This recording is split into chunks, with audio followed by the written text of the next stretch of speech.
this is LizJSimpson, and welcome back to the Women Consulting Corporate Podcast. In today's episode, we are really going to reveal the behind the scenes of what we look for to discern if a woman is ready for our program, the 12%. We get questions all the time about what are you looking for? How do you discern that someone's ready to secure 5, 6, 7 corporate contracts? And we'll also talk about what are the steps that we take as a program once someone's inside of the Accelerator to help them be better positioned and ready to secure those deals. I'm accompanied today by my special co-host, Cheryl Parks, our sales and client success coach here at the 12% and Stimulus. Hi, Cheryl.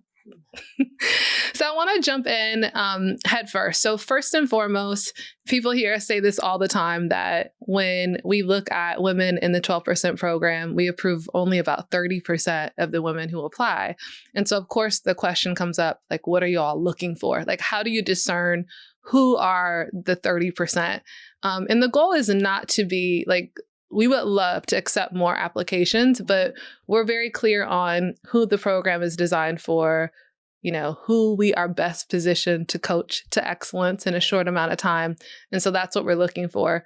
Do you want to kind of dive in and from your perspective, like with the applications, what you would discern, like this is the woman who's the right fit for the program and what we're looking for? Yeah. So I'm super excited to be a part of the program and part of the coaching staff.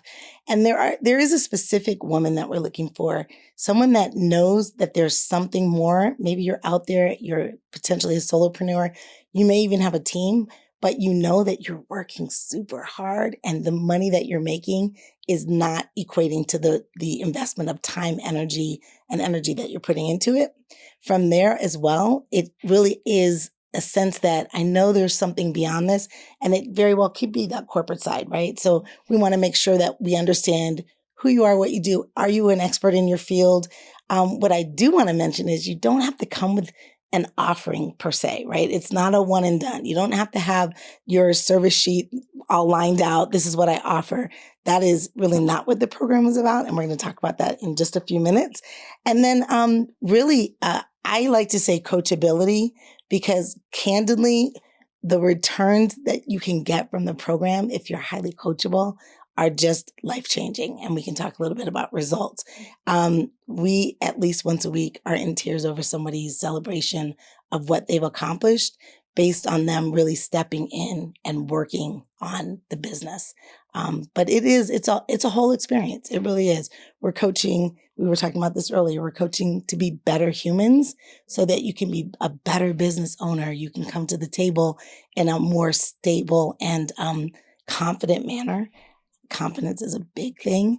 And so there are lots of things. And then there's some tactical areas that we're going to get into too, in terms of the application and what you put on it and what you have, right? So it's not just what you put on the application, but what you in fact have ready and available for us to evaluate. I love it. Add anything? And I think the coachability, I love that you shared that, right? Because it's, you know, when someone comes into the program, we are highly invested, right, in their success. And as coaches, there's always this delicate balance of you can't want something for someone more than they want it for themselves, right? But, you know, coachability to me is like the growth mindset. Like, you know, do you have belief that things can improve, your skill set can improve, you know, your emotional IQ can improve, and are you invested in actually growing? And understanding that growth does mean discomfort, right? It's stretching beyond what you know today. And so I'll say tactically from an application standpoint. So our team looks at and approves applications. And when we're discerning whether or not to approve an application, one, we're looking for someone who actually wants to serve corporate clients. Like those are table stakes. Like I can't tell you, there are many applications we get where someone's like, you know, I'm not sure, what have you. It's like the program is designed for that person who's like, I'm coming in here because I want to serve the corporate space. And if I were to qualify the corporate space, that could look like many different things. So there are some women who are looking at nonprofits, associations. Maybe they're looking at small to mid-size organizations, large corporations, enterprise. So, you know, there are some women who, when we say corporations, I mean, their ideal buyers are, 50-person companies, right? So that's still a very small company. And then I'm trying to think. So I would say small to mid-sized to large, enterprise, nonprofit associations, and educational institutions, right? So, some of our clients are actually serving colleges and universities. We kind of put all of that under the umbrella of corporate clients, right? So whether it's a nonprofit or enterprise client, you have to actually have a desire to want to serve that space. And we have some women who serve that space full-time, and we have others where it's a diversified revenue stream.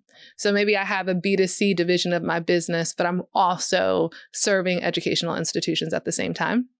So we're looking at that on the application to see if there's a true desire to serve the corporate space.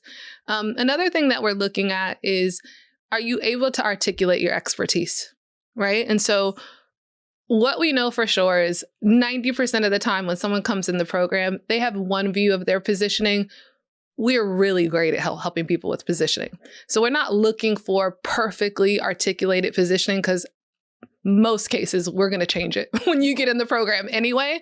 But we're just trying to understand, like, do you have a grasp? Do you have a self-awareness of your skill set, right? Superpower. Yes, your superpowers, right? And sometimes it's a mix of things, right?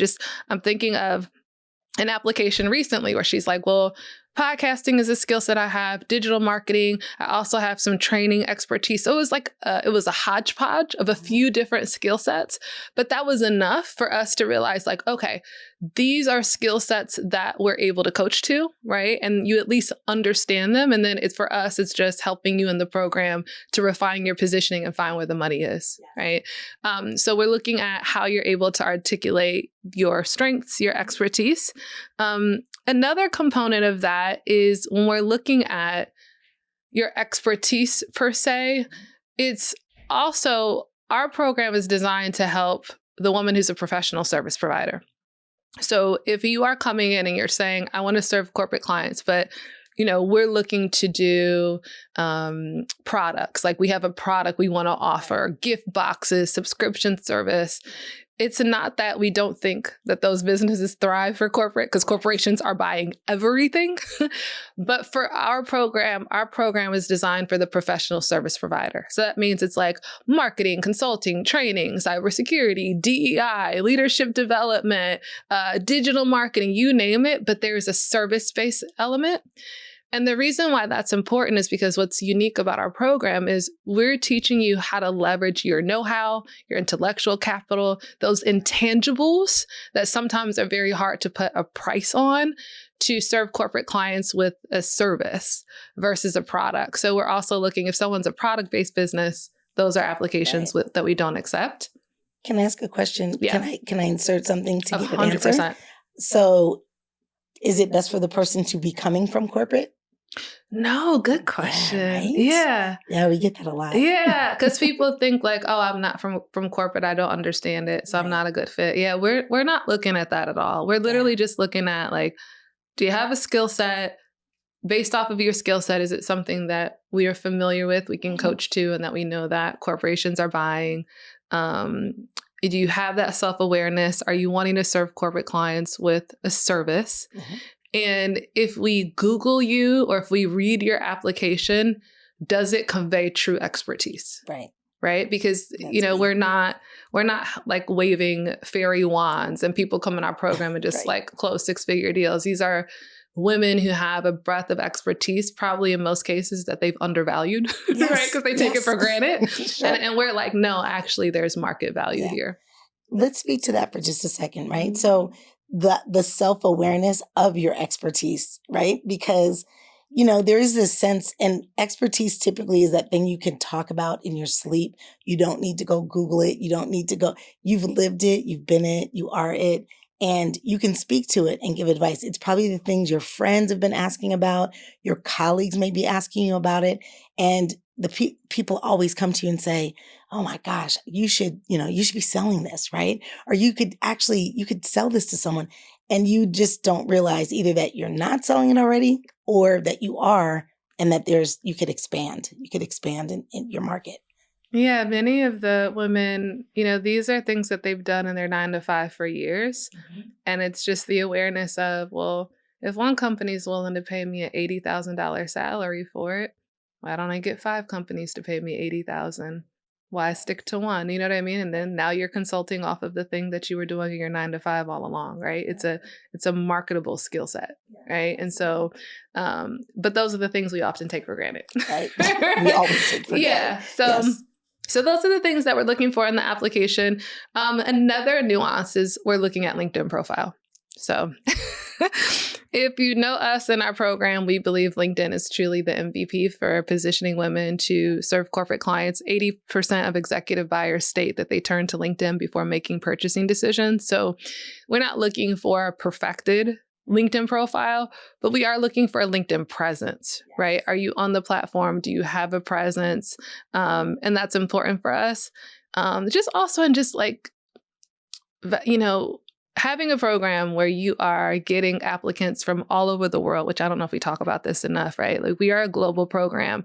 There are women in the program from the US, the UK, Australia, Canada, Dubai, Nigeria. So we have women all over the globe and we get applicants from all over the globe. And so we're just trying to like substantiate there's a human being here Right.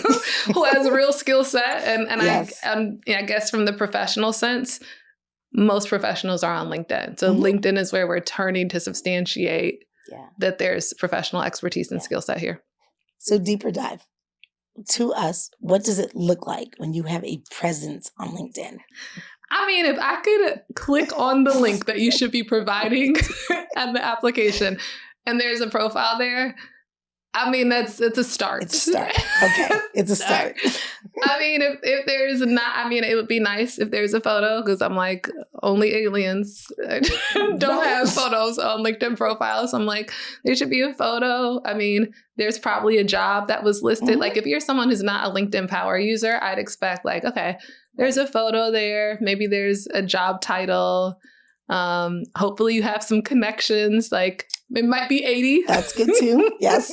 It might be 80, but you have some connections on your LinkedIn profile. And at least that helps us see like, I'm trying to Google and find a breadcrumb of who you are and your expertise. And so that just helps. And the reason for this is because the more we know about you, the better we can be for you. Yeah. So if we don't know if we don't know how you're currently positioned, we'll help you with the future. If we don't know how you're currently positioned, we're not getting a good read on where we can insert ourselves and help you walk the journey to get corporate dollars.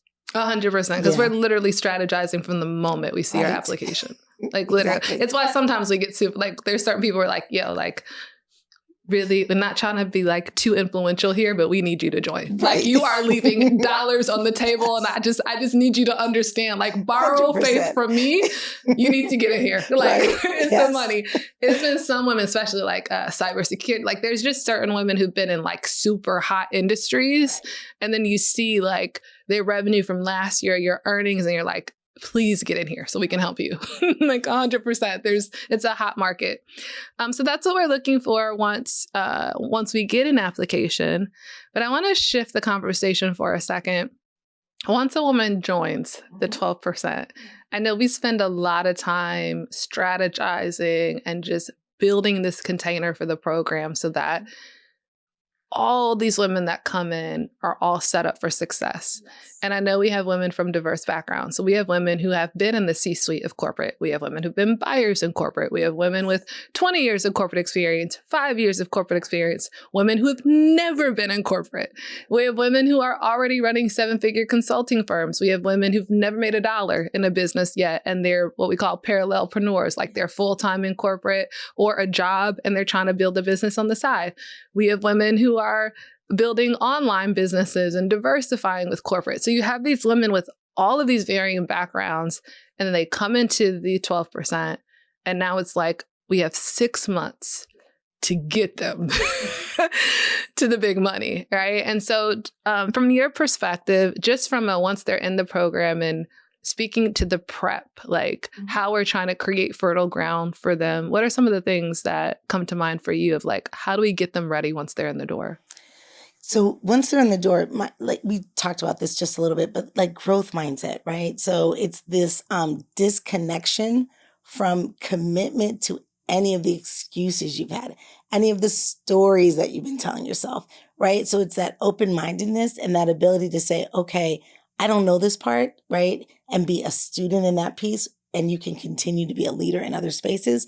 But just being a student and taking imperfect action, we talk about that all the time, taking massive imperfect action, and we will help with that. We help with the comfort level. We help with making it natural, kind of more of a natural stance for you to take massive imperfect action.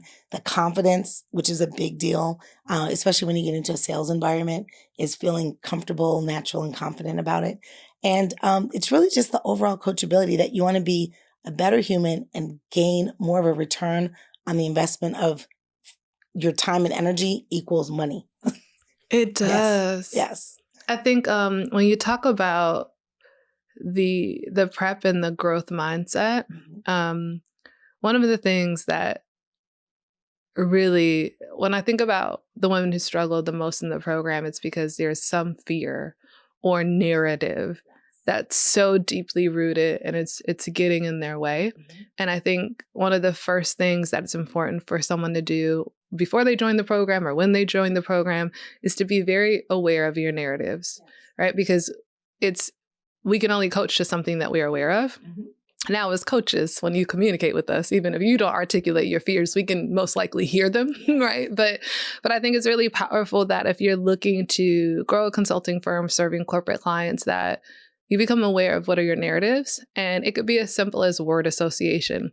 So some of the things that are part of our prep work when someone joins is like, when I say the word sales, what do you, what's your word association? Sales, is it like anxiety, fear, car salesman, or is it exciting, empowering? It's kind of just taking inventory of your thoughts and your stories and beliefs. So like, how do you feel about the idea of selling? When I say corporate, what do you associate with that, right? So what's your word? How do you identify with corporate? Because all of that meaning is going to impact your level of action and energy, right? So one, it's like taking inventory of how I view those things, and then also assessing those truths that I still want to hold for myself. Right. So it might be, when I think of corporate as maybe it's very limiting, or maybe I have trauma there. And so like really being clear and aware of where that narrative came from.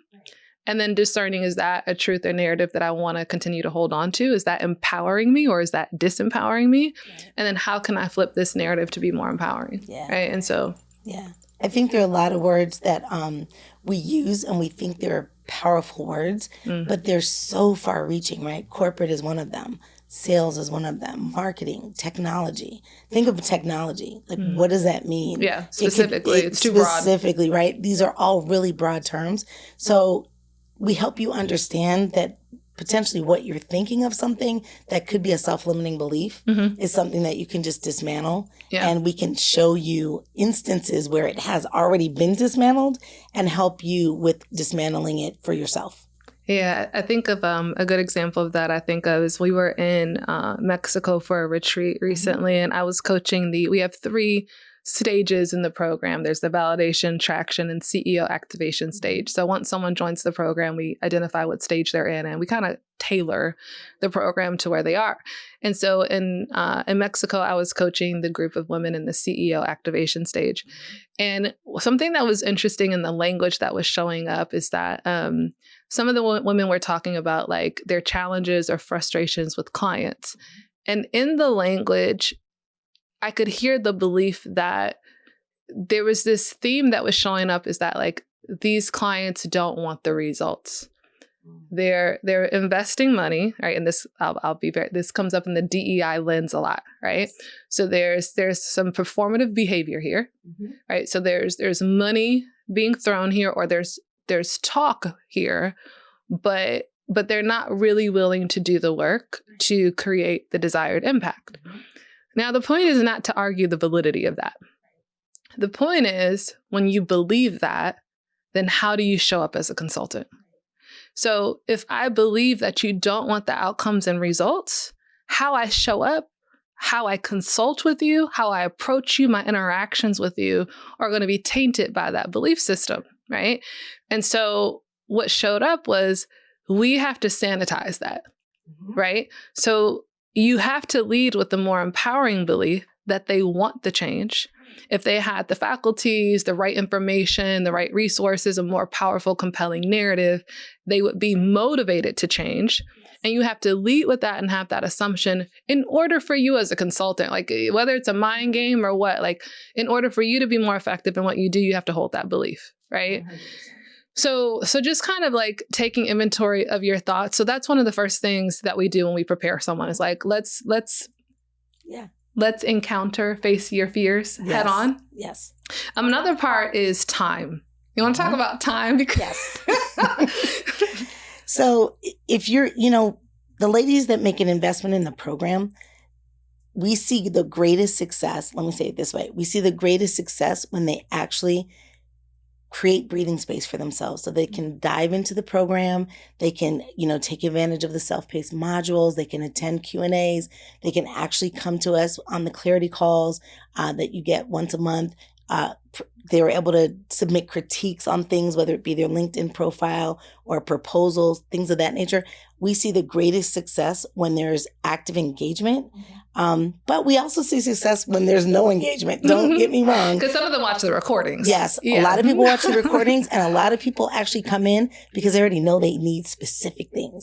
Like I'm missing the glue right here. And that's why I'm joining. So like Kimberly, I have to say, like Kimberly came in, she was ghost. She's like, I downloaded the proposal template in like a week. She closed a $35,000 deal because she's like, I just need that proposal template for this one deal. Yes, right. That part. Yeah, right. Yeah. So so there are a lot of different ways to come in. You could be at any specific stage. As you mentioned, like the validation, traction, and CEO activation stage. I think that is genius because when you're in validation stage looking for proof of concept and you're looking for maybe your first or your third corporate client, you're in a different space than the traction person that is trying to get consistency, trying to maybe, be on the fringe of starting to build a bench out, right? And that kind of thing. And so to be in, to be in community with those that are in your same space, it's incredibly powerful. Yeah. And I can't say enough about the community because the members in the community are just everything, just celebrating successes, coming with challenges, asking about how to be remotivated and refreshed or, I'm working on this. Does anyone know anything about it? And the coaches, the nice thing is the coaches are in there too, offering, right? So that's also the great thing. So there's tons of support. And the time, so if we kind of go back to time, I think whether someone joins the program or not, I think time management as an entrepreneur is essential. Yes. And so one of the things that we focus on is like chunking your calendar. Yes. Right. So like assigning responsibilities to time. Right. And so on my calendar, everything's on my calendar, whether that's my family vacation, my prayer time, my haircut, like my Monday morning haircut. Cause I'm like, my husband cuts my hair, y'all, and he be acting brand new. So I'm like, sir, Monday, 8 a.m., please get in the chair, hurry up. Like, why do I have to like hassle you for my fade? But like everything's on my calendar, right? So all of that's on there. And so we look at chunking your calendar and assigning time. One of kind of like the rubrics that we recommend is like, one is income producing activities, right? Focusing on the disciplined pursuit of less. It's one of my favorite things from the book Essentialism. So we know that in order to grow your business and bring in revenue, you actually have to have conversations with potential buyers. So making sure that you assign time for that. And even if that's only like 2 to 4 hours a week, whether that's like, hey, Tuesdays and Thursdays from 9 to 11 a.m., that's my non-negotiable. That's how I make sure that each week I have at least asserted the effort that's required to grow my business and bring in revenue, right? So maybe that's like 2 blocks of time for income producing activities. We'll also look at like Friday being a time to assess your week and plan your next week. So again, with IPA. So something that the women do in our program is like, all right, Friday, what were my wins for this week? Right? Where did I fail this week? Because we also, to me, you're not growing if you're not failing, right? So where did I fail this week? What are the lessons from my failure? How do I celebrate what I failed this week? What were my wins? And then also what were my income producing activities? So things that we track for us are like, how many prospects did you contact? Which is basically how many new relationships did I activate? And how many existing relationships did I nurture? Was there some touch point involved, right? How many discovery conversations did I have? Which means like, how many actual conversations did I have with prospective buyers or people who could introduce me to prospective buyers?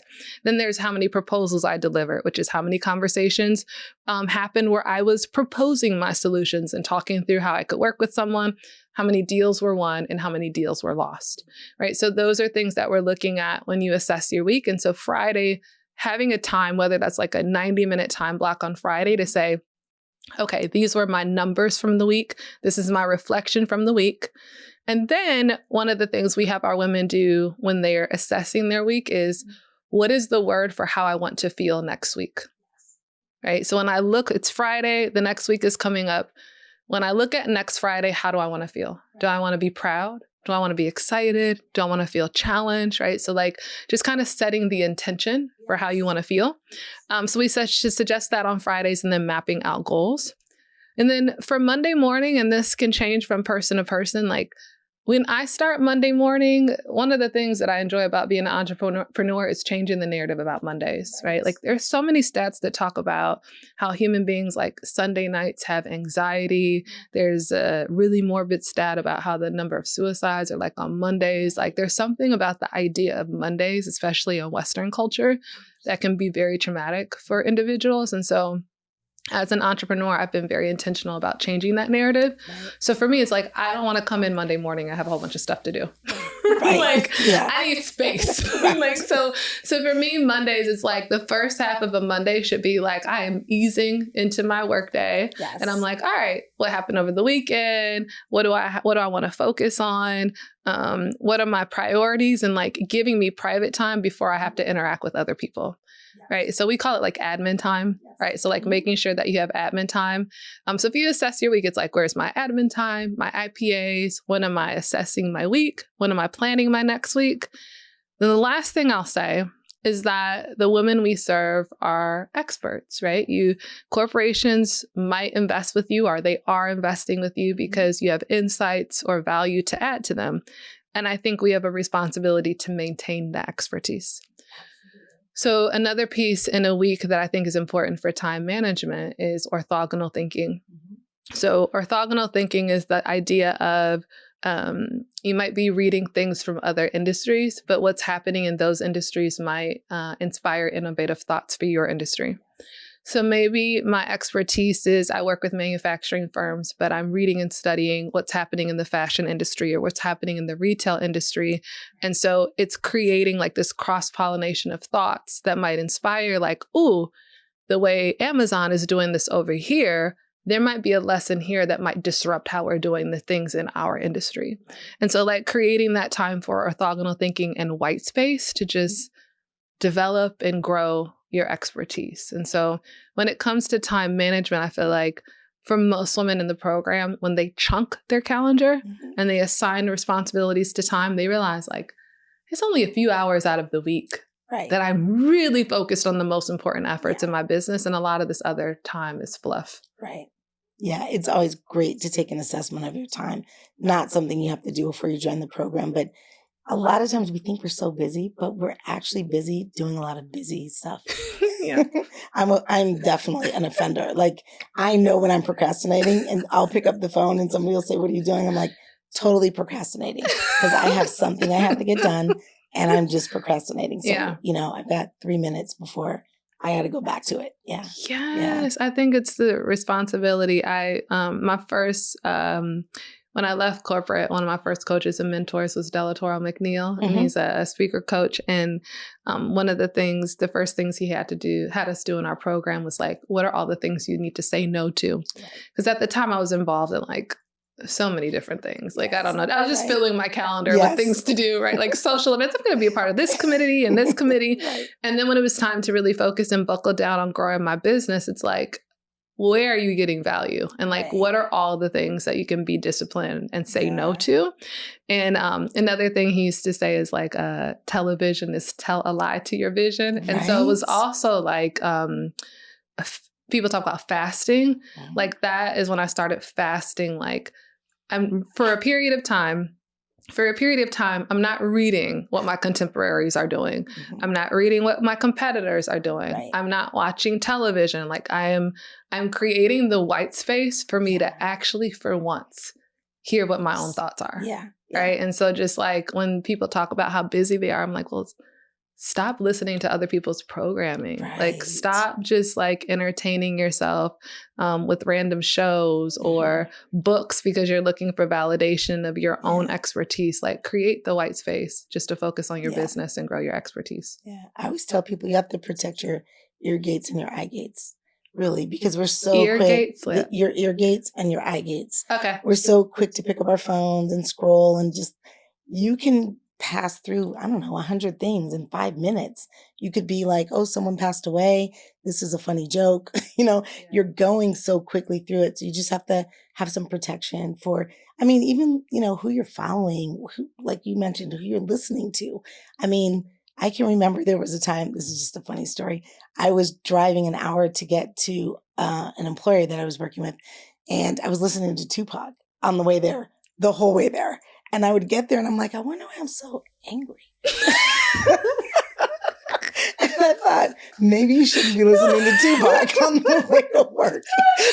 Oh my God. I was just really Girl, tense when I got there. That's like when I was a sophomore in high school and for U.S. history, I went to predominantly white high school and we watched Amistad. And I said, who thought it was a good idea for me to watch this movie and have to walk around these halls? Right.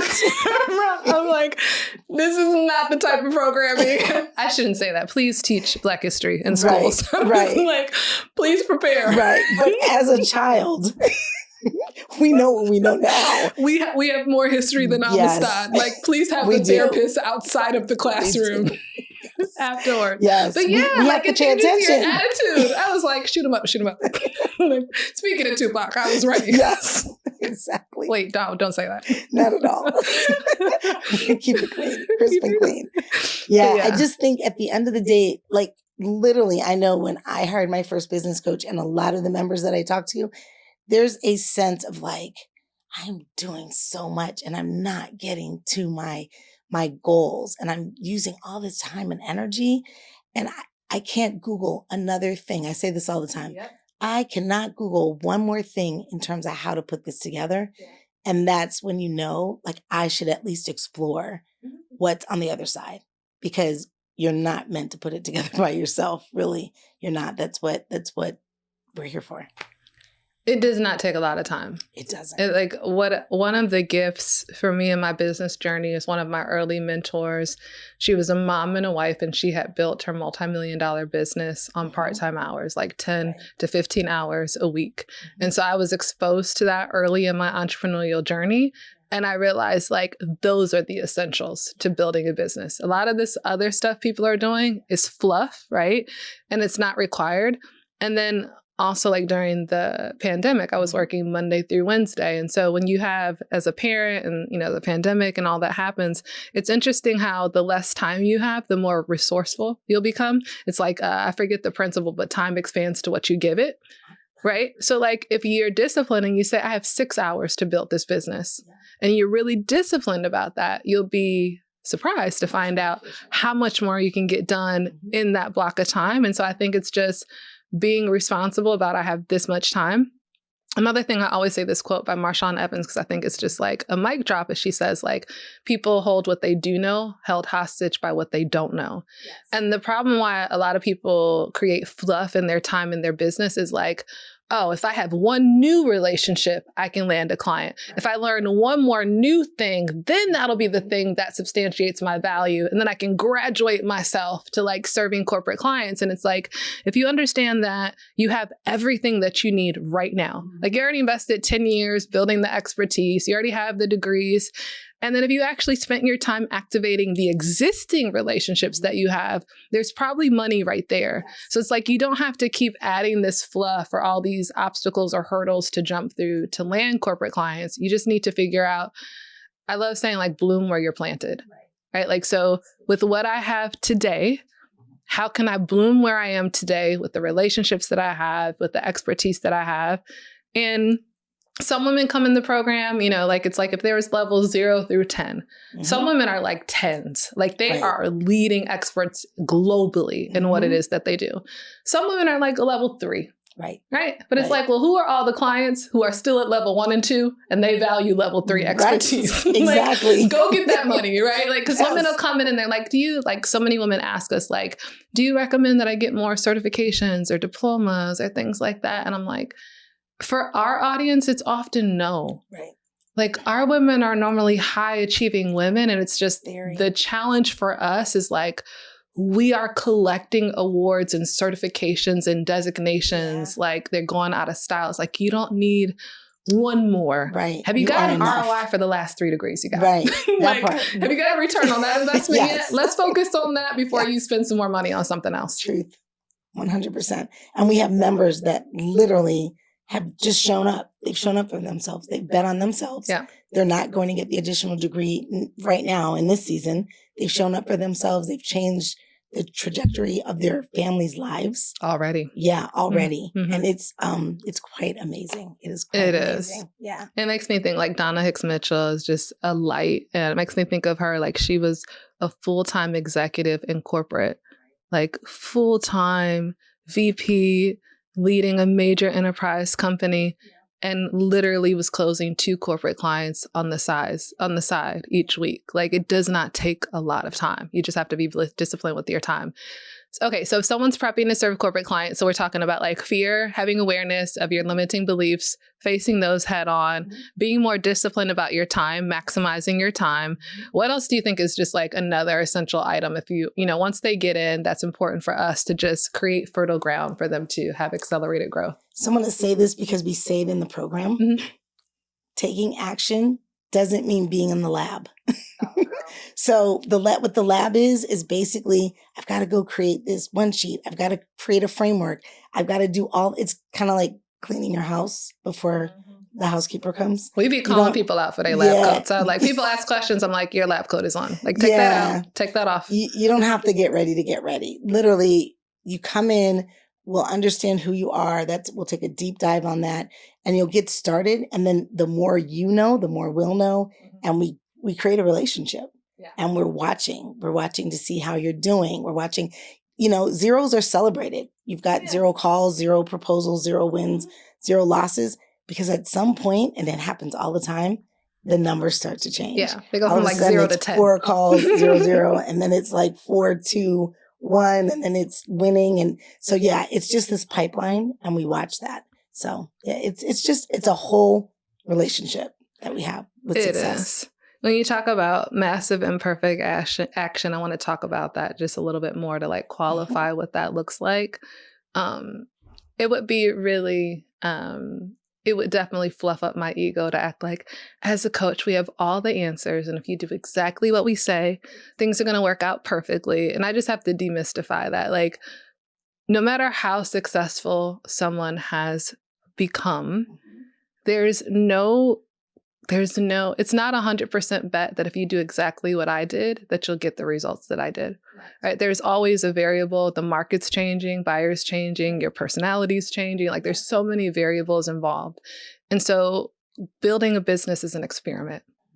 And the only way for us to know and fine tune the results is for you to take action, for us to inspect the data from your action, to give you feedback on what to fine tune, where are we going to call audibles, and then for you to go back to the market so we can see the results of the experiment. So, we do see it like a scientific experiment, but you can't be in the lab formulating forever. Right. Like, it's like, all right, you want to get an idea of your messaging, but even to get the best messaging, you have to go to the buyer to hear how they articulate it. So when people come in and they're like, all right, help me with my messaging, it's like, all right, well, the person you test that experiment on are actual buyers. Yes. Are you listening to them? Are you creating opportunities for you to get proximity to them? Are you talking to the people in your network? Are you building new relationships? Are you going to conferences? We have mentors in our own program that you can vet out your messaging with. But the massive imperfect action is like, you have an idea for so long, you formulate a hypothesis, but you have to shorten the time with which that you go out, you take action, and you validate that. And I think also it helps to give ourselves grace. I say grace a lot because I think for women, one of our greatest challenges with leading a business is the should-haves. Like we're shitting all over ourselves. You know what I mean? It's like, oh, if I was smarter, then this wouldn't have happened. Or if I was better, this wouldn't have happened. It's like, no, everyone's failing. It's an experiment for everyone. Stop attaching the narrative to it. And what is the lesson? And how can we improve and then go back and do better and have a better result? Yeah, so that's really what it is. Yeah. And I really like the methodology around, and we've told people this, if you're finding success, we are not here to dismantle anything and recreate it. Yeah. We want to accelerate success. We want to celebrate it, accelerate it, and find your superpower so that you can get into throw some gasoline on it. Exactly. And throw the gasoline in all the nooks and crannies. Yeah. Right? So that's the other key thing is it's not I'm going to come in and we're going to wash everything away and create something else. That's more of a major corporation style, right? Military. I'm going to say that's a limiting belief, Cheryl. It is. It is. She called me out. It is. I reject that notion. I do come from corporate. I will tell you that. I do. I come from corporate. And there there were a couple examples. There had been this sense we said that was a big word. You were supposed to operate in a certain style. Yeah. It's much more open now to your point about it being a self-limiting belief, because I've been out of corporate for a minute. But it's true. It is. That is part of my self-limiting beliefs around it. But there's lots of money in corporate. There is. I think there is this notion of, people thinking that in order to be successful with corporate clients, that they have to become someone else. Right. And that's not who we are. The reason why we accept women in the program is like, you're perfect the way you are. How do we help better position you to make more money? Right. And candidly, everyone's not your client. We say that all the time too. Yeah, they shouldn't be. Right? If they are, there's a problem. Right. Everyone's not your client. So finding your right space, your right journey. Your niche. Yeah. We're trying to help you find the smallest pond that can sustain your business. Yes, so that's really the goal. Awesome. Well, if you are looking for more behind the scenes corporate conversations just like this one, be sure to subscribe on YouTube and listen on all your favorite streaming podcast platforms. Cheryl and I will see you on the next episode. Bye, y'all. Bye.